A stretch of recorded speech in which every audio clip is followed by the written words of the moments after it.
একটু খেয়াল করে দেখেন। সরি, আসতে একটু লেট হয়ে গেল। কি ব্যাপার, ওরা নিচে বসে খাবার খাচ্ছে কেন? তুমি ওদের জন্য আমার গায়ে হাত তুললে? ব্যাস, অনেক হয়েছে। ওরা নিচে বসে থাকবে কেন? ওরা কেন নিচে বসে খাবার খাবে? ওদের জায়গা ফ্লোরে, তাই ওদের ফ্লোরে খেতে দিয়েছি। ওরা কামলা, ওদের কি টেবিলে বসে খাওয়ার যোগ্যতা আছে? ওদের যদি টেবিলে বসে খেতে দিই তাহলে কি আমাদের স্ট্যাটাস থাকবে? স্ট্যাটাস? কোন স্ট্যাটাসের কথা বলছো? হ্যাঁ, আজকে আমার এই যে স্ট্যাটাস কাদের জন্য জানো? এই কামনাটার জন্য। নিজের জীবন নিয়ে কিভাবে চলবে হিমশিম খেয়ে যাচ্ছিলাম। আমার বোনটা মারা যাওয়ার পর এই দুলাভাই আমাকে নিজের সন্তানের মতো করে মানুষ করেছে, মাথার ঘাম পায়ে ফেলে রোজগার করেছে। নিজে কখনো ভালো কিছু খায়নি, আমাকে খাইয়েছে। নিজে কখনো ভালো একটা পোশাক পরেনি, আমাকে পরিয়েছে। সবসময় ভেবেছে কিভাবে আমি মানুষ হবো, আর সেই মানুষটাকে তুমি নিচে বসে খাবার খেতে দিয়েছো। যে মানুষটাকে কামলা বলে গালি দিচ্ছ, সেই মানুষটার জন্য আজকে আমার এই পজিশন। এই যে তুই আমাকে বিয়ে করেছিস, তোর বাবা ভাইয়েরা কি দেখে আমার সাথে বিয়ে দিয়েছে জানিস? আজকের এই পজিশনের জন্য আমার সাথে বিয়ে দিয়েছে। আর তোর এত বড় সাহস, তুই তাদেরকে নিয়ে এমন কথা বলিস? চুপ করো তুমি। তোমার যে বোন মরে গেছে তার স্বামী আর তার মেয়েকে নিয়ে এত আধিক্যতা আমার ভালো লাগে না। ভাইজান, আপু তো ঠিক কথা বলেছে। তাছাড়া আমাদের একটা লেভেল আছে না? তাছাড়া আমরা যদি চাষাদের সাথে একসাথে বসে খাই, আর এটা যদি আমার কোনো ফ্রেন্ড সার্কেল জানতে পারে, তাহলে তো আমাদের মান সম্মান থাকবে না।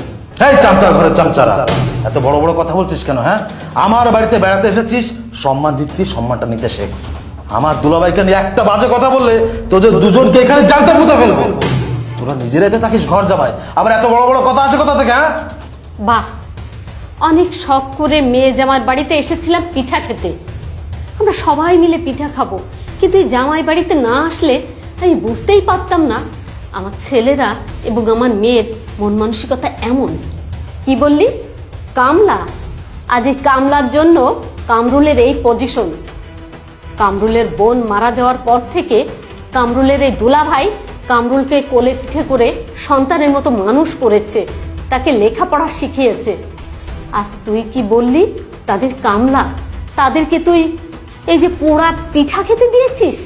ছি ছি ছি, আমি যে তোদের মা আর তোরা যে আমার সন্তান, এ কথা ভাবতেও আমার লজ্জা হচ্ছে। ঘৃণায় আমি সহ্য করতে পারছি না। ছি, লজ্জায় আমার মাথা কাটা যাচ্ছে। আমি আর এক মুহূর্তে এখানে আমি থাকবো না। আমি এখান থেকে চলে যাব। মাও, ওভাবে বলবেন না। ছোট ভাইটিকে আমি অনেক কষ্ট করে মানুষ করেছি। আমার শ্বশুর শাশুড়ি যখন মারা যায়, তখন আমার স্ত্রী ওকে আমাদের বাড়িতে নিয়ে যায়। আমি খেয়ে না খেয়ে ওকে আমি মানুষ করে তুলেছি। আমি ওকে কখনো বাবা মায়ের অভাব বুঝতে দেইনি। আমি যে দুলাভাই,